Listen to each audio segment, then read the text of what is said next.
request, I'll read a few poems. The first one is not by me. It's by a 4-year-old boy in England. I don't know his name, but his father recited these words this 4-year-old boy uttered. And he must be a linguistic genius, maybe the next Shakespeare. So apparently the story is this little boy had been running and had fallen into some nettles, some thorns, and his hands spread flat out right into the nettles, very painful, and his father was hurrying him back to home. And this little boy, this is what he said.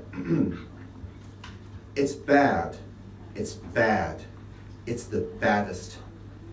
It's worse, it's worse, it's getting worser. It's worser than the tree, than that house, than the river, than the rain. It's getting worse. Ow, ow, ow. I may never stop saying ow. Bring me to mummy. Get me the cream. Pretty good for Polly. Next three are my own. First two, a little bit on the sad side, wrote them after an engagement broke up. That's the way things go. My own writing, I'm inspired by Persian poetry. My pen name is Hamza. So in one of these poems, referring to myself in that way. So the first poem is called Purely Formal. The moon without the sun, the body without a soul. Gazing into a mirror, he sees only glass empty of reflection. What is Hamza but the shell of a sundered polarity, his felicitas half gone, for a time that may persist through his last and solitary breath. And in the next poem, actually it's my attempt to translate a Persian poem. So I guess this really isn't only partially my own. Hafez, you may have heard of him. Hafez of Shiraz is perhaps the greatest poet in Iran and Persia. In his Divan collection of poems, this is my translation of his first poem. First sweet, then bitter. Steward, bring me that cup. This love, this pain demand the taste of your wine. I don't want to remember. Yet I can still recall the scent of her hair brushing my cheek, my heart beating in response. Pour it out. Empty the cup, my books, my papers, my prayer rope.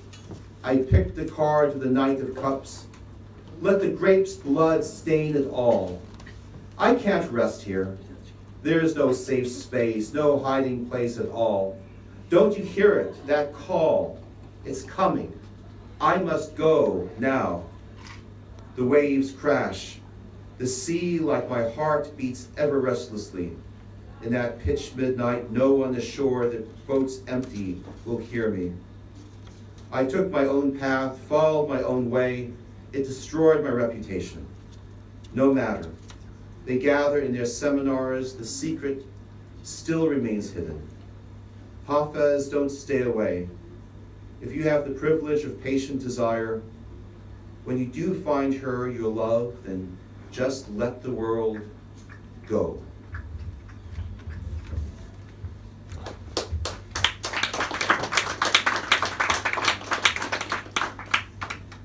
And then the last poem is called An Ode to the Planet Mars. You may have heard of the John Carter book series about Mars, in which in 19th century American cowboy somehow wakes up on the planet Mars. I started it in Turkey, I think I finished it in Romania. Anyway, and in this book series, Mars, the native name for the planet Mars is Barsoom. So, Barsoom. Ptolemy never knew your true inner name when he gazed upwards at your crimson stellar face. Did he ever dream, ever feel the merest glimmering hint of your wild and strange winds or your sublime red desert sands? or hear the jarring call at dawn beneath your twin angelic moons. Such a locus, such a gathering of contrasts in Barsoom, such gossamer delicate beauty, such iron bloody majesty. When I stand upon your crags and gaze upon your lands, like a drummer beating, I feel within my breast resonances with home and of what is truly, wholly, utterly unknown. Will I ever understand you, O Barsoom? Ya Barsoom. Even more would I like to leave you, to be home, back on green dear earth, in the vales and forests which I know. But fate, it seems, has made me dwell in your deserts, O Barsoom, a man between planets, this Van Boom.